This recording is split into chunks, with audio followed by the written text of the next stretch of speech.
Hi guys, I haven't been out on lots for a while, and so while driving I saw this little lot here, and it has this Cadillac here for sale among other nice vehicles, and I thought we'll just have a look at it. It's a DeVille, and it's I know I say that every time, it's pretty rough shape. So it really is. Let's have a look inside.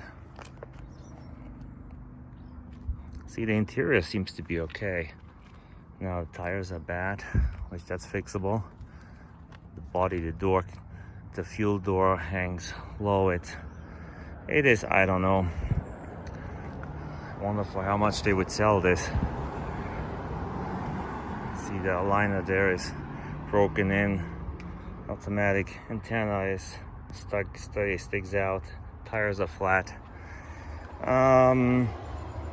You know, I really do think the interior looks okay. Now, if I would be looking for a car, I'd probably pass on this one. The shape is just too rough for my taste, especially with the body work here. It needs to be done. I would think this. Look at that. I would think this would be a vehicle that would only go for a couple thousand. A couple thousand is already too much. Let's say $1,000, maybe $1,500, depending on how many miles it has and how good the rest is. I'd say anything from $800 to $1,500 is probably a price for this vehicle, but I'm not sure. I don't know these guys here. I'm not sure what their prices are. All right, see you next time.